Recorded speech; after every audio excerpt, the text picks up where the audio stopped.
잠언 2장입니다.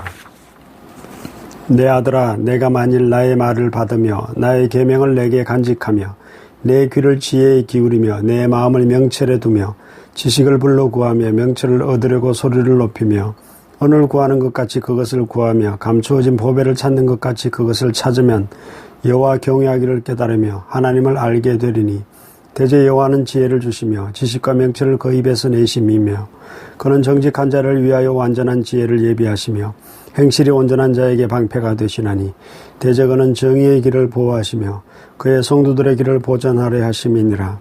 그런즉 내가 공의와 정의와 정직 곧 모든 선한 길을 깨달을 것이라. 곧 지혜가 내 마음에 들어가며 지식이 내 영혼을 즐겁게 할 것이요 근신이 너를 지키며 명철이 너를 보호하여 악한 자의 길과 패역을 말하는 자에게서 건져내리라. 이 무리는 정직한 길을 떠나 어두운 길로 행하며 행악하기를 기뻐하며 악인의 패역을 즐거워하나니 그 길은 구부러지고 그 행위는 패역하니라. 지혜가 또 너를 엄녀에게서 말로 허리는 이방 계집에게서 구원하리니 그는 젊은 시절에 짝을 버리며 그의 하나님의 언약을 잊어버린 자라. 그의 집은 사망으로 그의 길은 소홀로 기울어졌나니 누구든지 그에게로 가는 자는 돌아오지 못하며 또 생명길을 얻지 못하느니라. 지혜가 너를 선한 자의 길로 행하게 하며 또 의인의 길을 지키게 하리니 대저 정직한 자는 땅에 거하며 완전한 자는 땅에 남아있으리라. 그러나 악인은 땅에서 끊어지겠고 간사한 자는 땅에서 뽑히리라. 지난 1장의 주제는 지혜가 우리를 부른다라고 말씀을 드렸습니다. 그 부르는 소리에 응답하라 하는 것이 1장의 주제였습니다. 오늘 2장의 주제는 지혜를 간절히 찾으라는 이야기입니다. 오늘 본문 4절은 이렇게 말씀하고 있습니다. 언을 구하는 것 같이 그것을 구하며 감추어진 보배를 찾는 것 같이 그것을 찾으면. 그리스 아테네 철학자였던 소크라테스에게 어느 날 한 젊은이가 찾아와서 자신도 지혜자가 되고 싶다고 어떻게 하면 지혜를 얻을 수 있는지 질문을 하게 됩니다. 소크라테스는 그 젊은이를 데리고 물가로 가지요.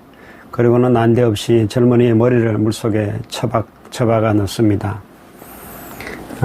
한참 보둥거리는 그 젊은이의 머리를 다시 올리자 놀란 눈으로 소크라테스를 쳐다보게 됩니다.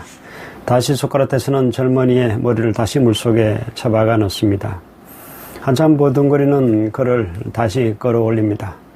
젊은이는 화가 났습니다. 내가 지혜를 구하러 왔지 나를 물속에 처박아 넣으라고 온 것은 아니다라고 소리를 질렀습니다. 그때 소크라테스가 이런 말을 했습니다. 숨 쉬려고 몸부림치는 것 같이 그렇게 지혜를 얻으려고 몸부림을 친다면 당신도 분명히 지혜를 얻을 것이고 가장 훌륭한 지혜자가 될 것일세라고 말했다는 이야기입니다.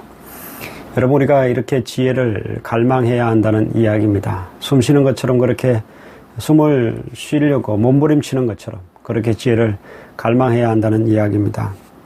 우리가 보통 새벽 기도를 5시, 6시 두 번 드리는데요. 5시에 우리가 새벽 기도를 시작하지만 사실 가락시장은 4시만 되어도 불이 환하게 켜집니다. 이 말씀은 우리 인간이 돈을 구하는 것처럼 그렇게 지혜를 구하기만 하면 그 지혜를 얻을 것이다 라는 이야기를 하고 있습니다. 우리가 돈을 구하듯이 하나님을 찾지 않는다는 것이죠.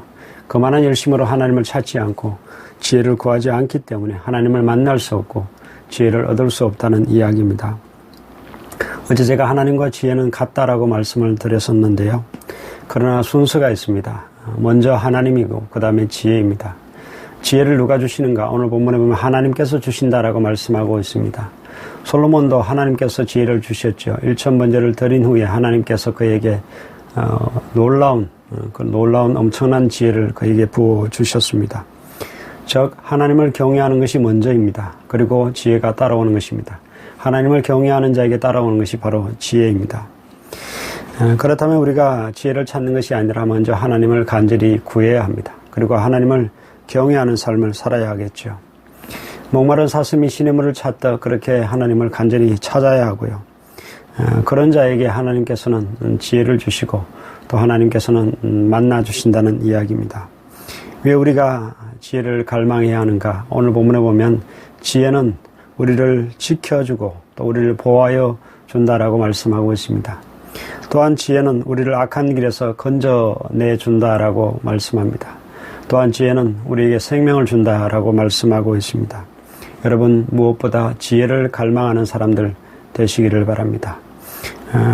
또 무엇보다 하나님을 갈망하는 여러분들 되셔서 하나님께서 여러분에게 지혜를 주시고 지혜가 주는 무익한 유익을 누리며 또 성공하는 인생 살아가시기를 주의 이름으로 축복합니다. 기도하겠습니다.